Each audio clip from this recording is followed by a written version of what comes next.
live. Good morning. Live from the card room. It's Bo. What's up? Happy Wednesday. Welcome to Hobby Evolution, episode 411. Supporting the Western Illinois Leathernecks today. Big win for my alma mater. Defeating the Cornhuskers at Nebraska. A 1-point win. They've had some really down years the last 4 or 5 years. But they've got a new coach, Rob Jeter, who you may be familiar with. He coached at Milwaukee. He's the son of former Green Bay Packers football player Bob Jeter. So Rob is the head coach at WIU. We've got Nick Irvin, Leathernecks. They brought in some great stuff the last couple of years. So I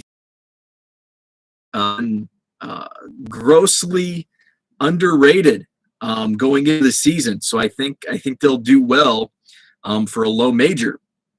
And they proved it last night with a big win over Nebraska. Good morning, David, Jenny, Diego, Mike. What's up, everyone? So normally I don't wear, what's up, Zach? So normally I don't wear hoodies during the week, but special occasion, I used to have a ton of swag because I worked in the athletics given to me year traveling with the basketball team. So basketball players typically really tall. I'm like 5'10". So I grew into this. This is what they called like the travel suit or whatever. This was like the hotel lounge wear, sweatpants, hoodie. This was like when you were just kind of bumming around between practice and the game. So I remember the trip that I received this because it was early in the season. It was in Moscow, Idaho. Actually, we stayed in. We played Idaho, University of Idaho, and actually we played Nebraska that same year at Nebraska. It was the second game at the new arena. We stayed in it. It was in Idaho, but it was like 30 miles from Moscow, Idaho. It's the name of the town is, but it was really weird. There was a hotel, the main hotel, but then there was like a motel in like a mini mall across the parking lot that was also part of this hotel. So our coach was pretty pissed when we had to stay in like the separated part across the parking lot. It was a very bizarre setup. One of the weirdest trips that I was on. Brad is with me. Good morning, Brad. David says bad loss for my alma mater, Pitt, versus the Citadel last night. Going to be another long season in the ACC for the Pitt Panthers. Herman, what's up? Yeah, I was watching some of the games. I had Indiana. I did not realize until this morning, Trace Jackson Davis from the Hoosiers, and I think he's first team preseason All-American. I didn't realize he's Dale Davis's son. I just learned that this morning. There was a tweet from one of the college basketball reporters, and he had gone through every Division I college basketball roster looking for sons of former NBA players, and that's the list I saw. I tweeted this out. I was floored that Georgetown has the sons of both George Mirasan and Dikembe Mutombo, and of course they're coached by Patrick Ewing. So there was a lot of names, like Jameer Nelson has a son playing college basketball. That makes me feel old. I didn't realize Shaq had two sons playing. I knew that I think Sharif is the one that he was the big name of the sons. But yeah, Shaq has two playing college hoops. So I found that a pretty cool list. There were some names. It's like, oh wow, I forgot about that guy. So yeah, college basketball. I'm a big college hoops fan. Worked in college basketball for 3 years, traveling the country. That was a lot of fun. What's up, Ryan? Good morning. So I still follow it pretty closely today. So I'm excited that college basketball season. Badgers won last night. They played a Patsy. I shouldn't say that because my alma mater is a Patsy. They were supposed to be a Patsy. Wisconsin played St. Francis, I believe. Illinois played Jackson State.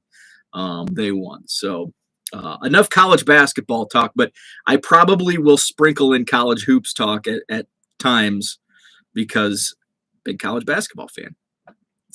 So today I wanted to talk about efficiently selling cards at both card shows and eBay. And this is a question that I know gets asked a lot, especially from first-time vendors at card shows. And I actually had a conversation with somebody on Twitter last night who's setting up at a card show for the first time. And actually, one thing, there's a lot of intricate details that after you've done several shows, you don't really think about. This is, I get asked this a lot as a promoter at a card show.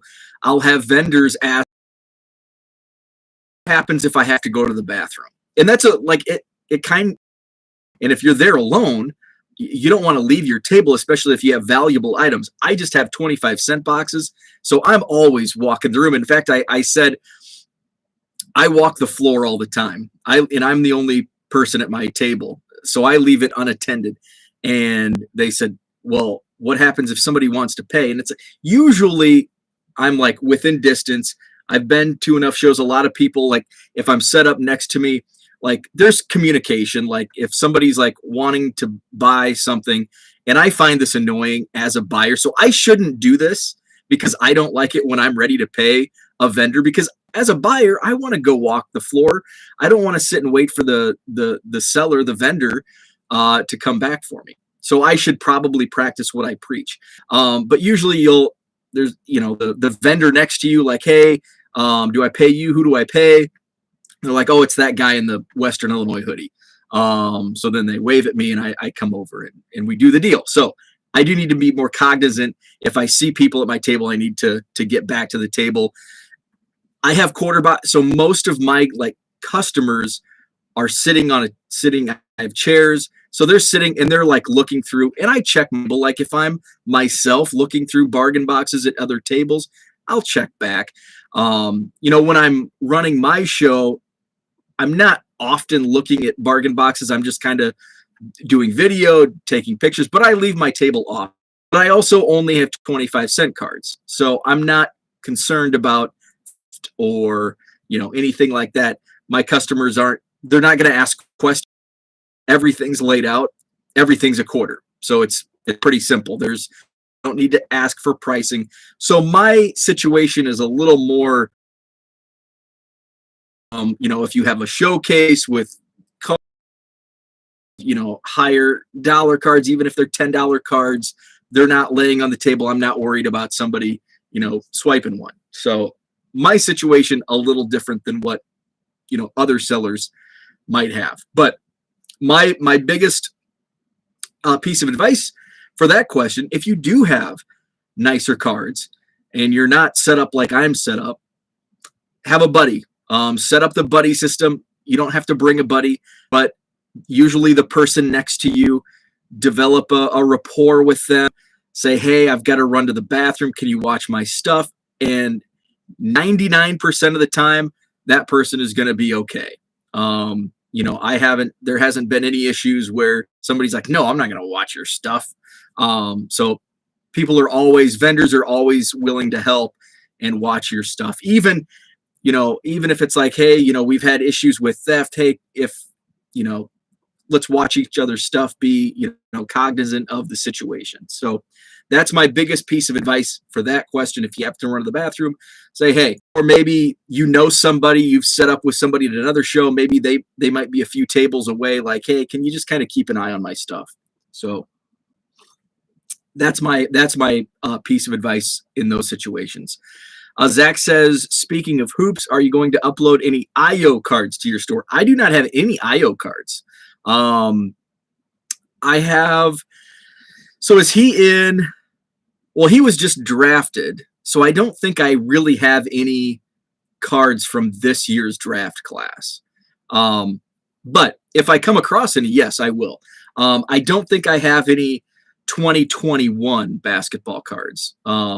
Most of what I have is 2020. 2019 and 2018.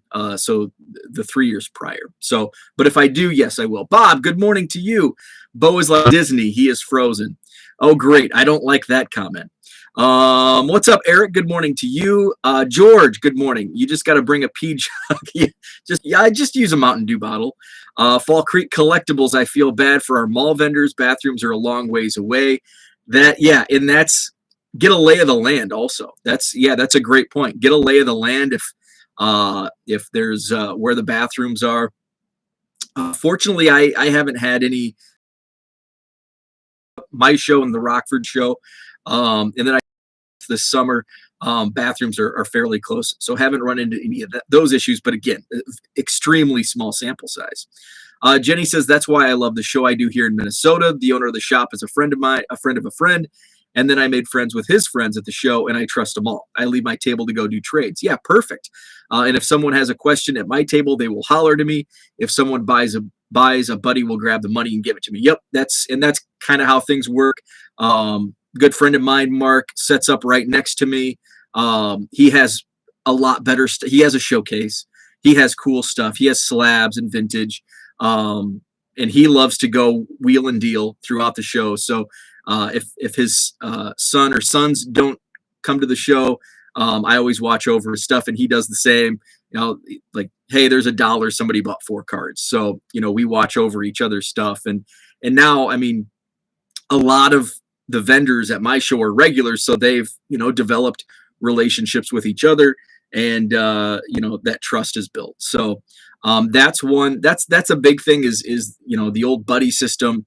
Get a lay of the land. Where is the bathroom? That way it cuts off time, so you're not running all over the place trying to find where the restrooms are. I always bring water. I always bring a bottle of water or a few bottles of water, because you never know the situation with food and drink. I'll bring a protein bar.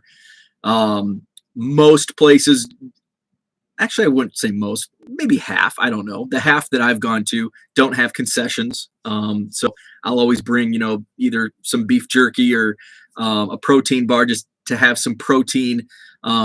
Change is a big thing. Have change handy. And that was a question we were going back and forth. Well, how much change should I bring? And that's really dependent on what your inventory is. The more higher dollar potential sales you have, the more change you should bring. Now, does that mean you should bring $1,000 in change? Probably not. But I bring probably less than 100, up to $100 in change on me. Mostly 1s and 5s, because I have quarter cards.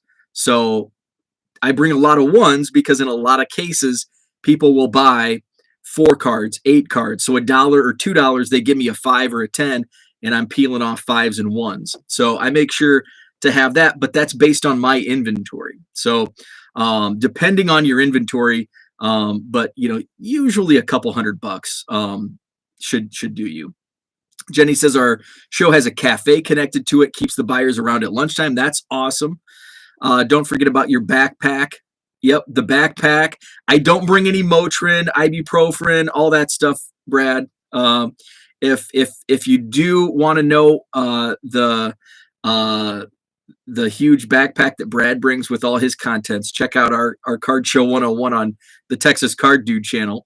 Zach says, thanks for letting me know about IO. He is not on Sportlot, so if it'll be an eBay buy, and I'd prefer to spend with you. I appreciate that. I don't think he really has too many cards. I've seen some cards because I've seen some collectors like U of I collect. I think Paul Lesko, the attorney, the sports card attorney guy, I think he is starting in IOPC. So there are IO cards out there.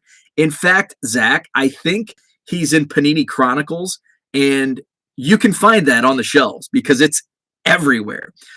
So if you want to buy, I know, I don't know if you do blasters, but if you want to pick up a blaster, you might be able to find, I'm pretty sure he's in Chronicles, and there's different. So there should be, on that note, there should be cards on Sportlots soon, because that product has been out for a couple weeks now, and I'm almost certain he's on that checklist. And he probably has several cards because Chronicles has multiple different subsets inside. Jeremy, good morning. Jenny says a guy on Twitter was mad that a card seller at his show wouldn't take PayPal or Venmo. Thoughts on that? That's a great question, Brad. I don't think we talked about that, did we, on our show? I think you as a buyer expect sellers to take only cash.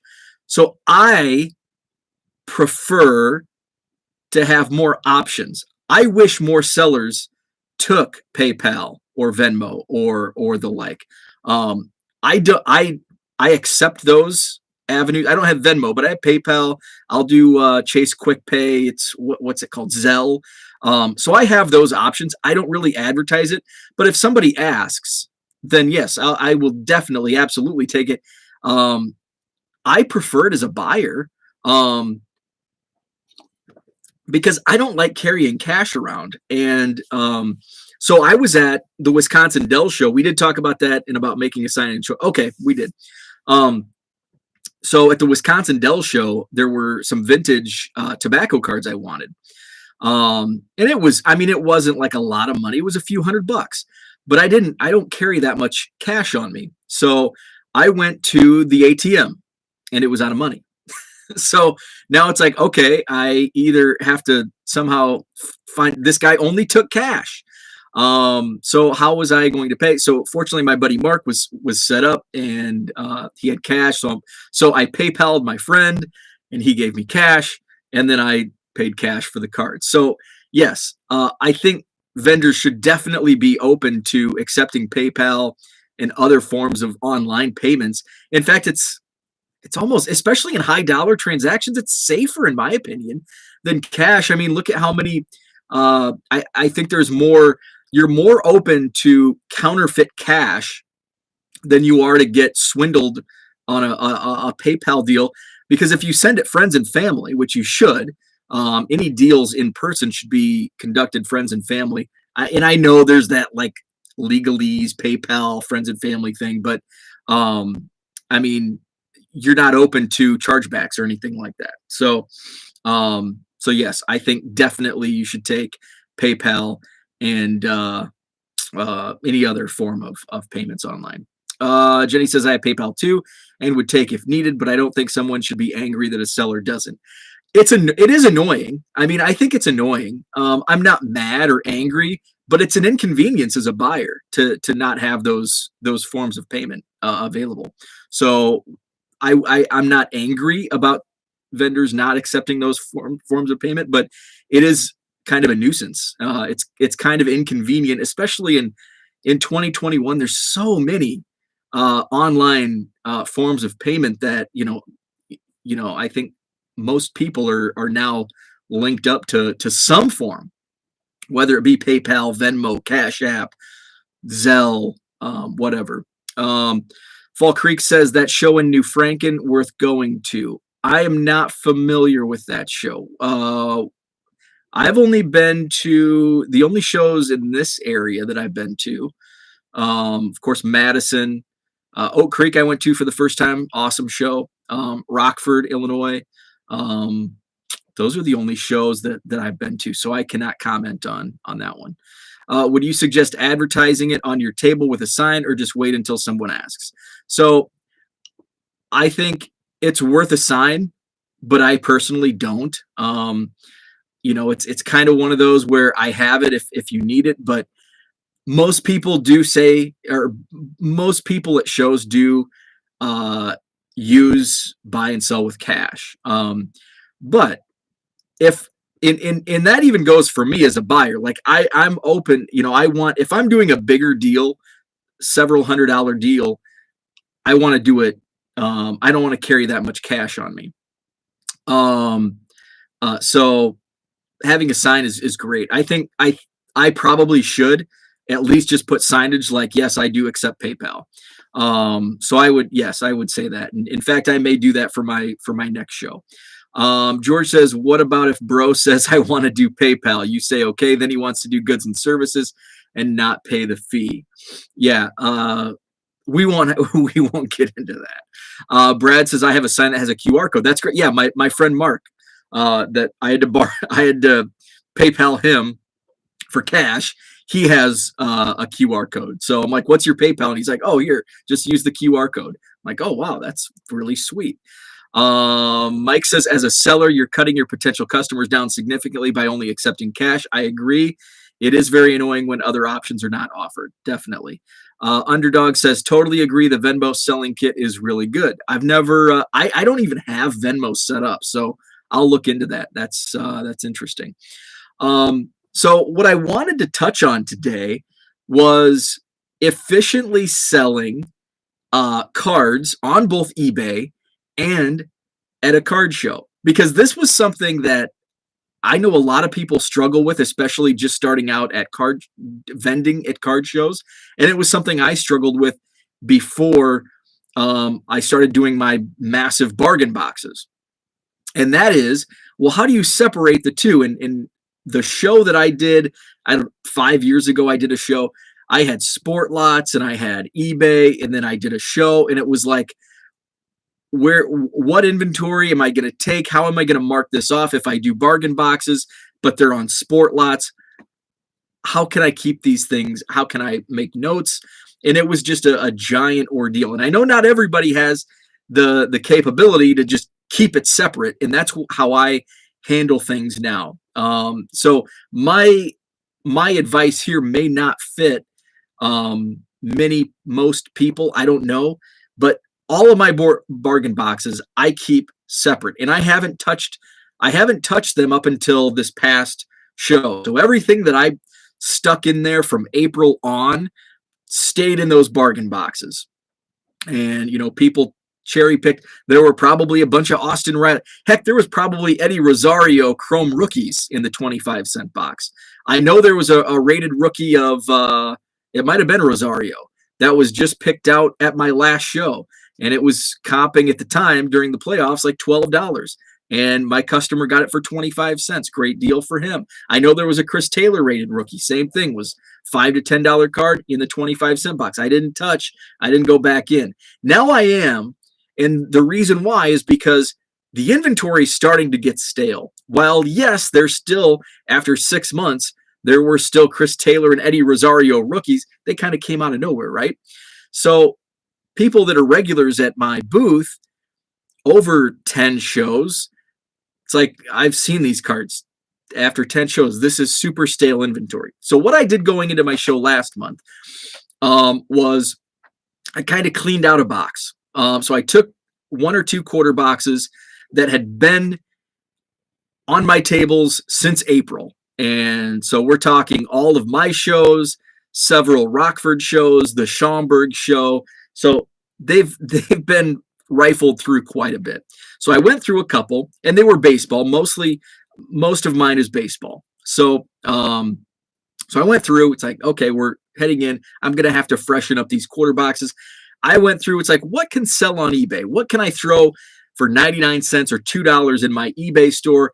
And I grabbed a pile of, I don't know, 200, maybe 300 cards, and those are going on eBay. The rest I just put back in, and I marked it clearance. This entire quarter box is now $100, and I put 2 of them on my table, and I actually sold one. I sold one box for $100. It was to a new somebody who had never been to a card show, and he collected 30 years ago, and he's like, I've never been to a card show, but I collected 30 years ago. I just want to go through and look at cards. It's like, oh, well, hey, perfect.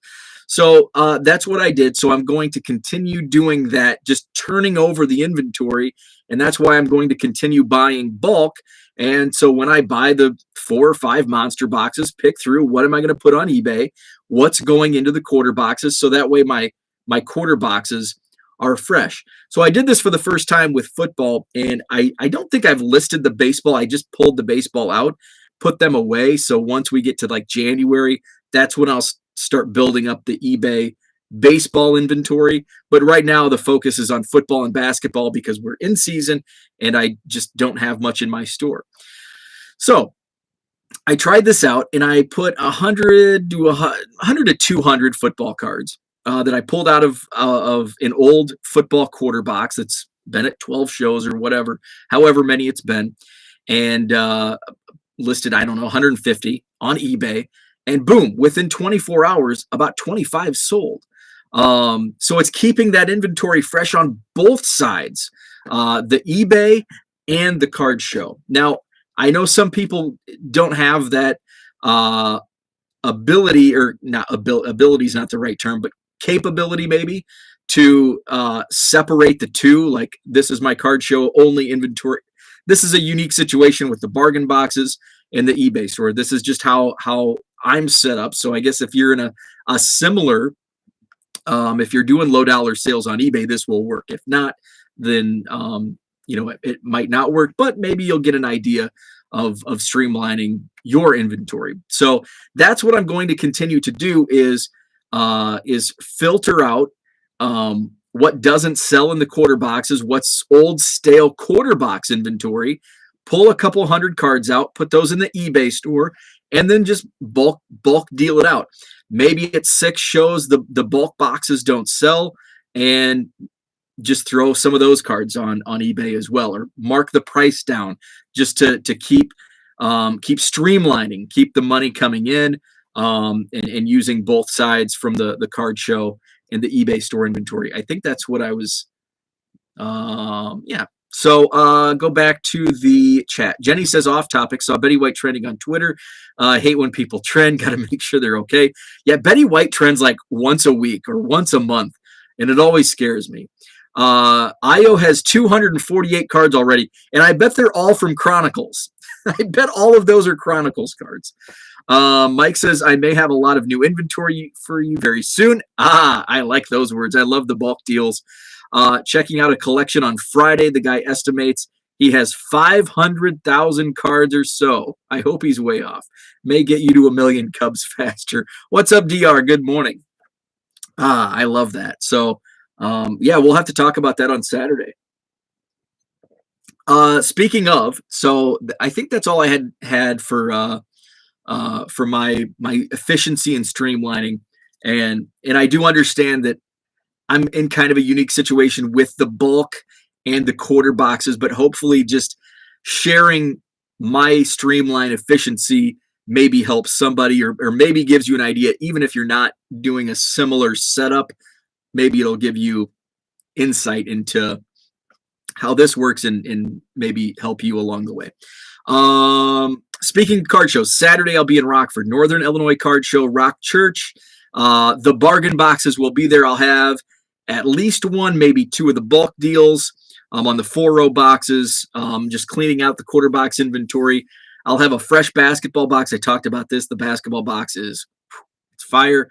I just kind of, it's like I've listed so much basketball. These are going in the quarter box, and some of them might be $3, $4, $5 cards. So the basketball boxes are going to be hot. That's Saturday, Rock Church, Rockford, Illinois, Northern Illinois Card Show. My card show is just got a text about my alma mater, actually.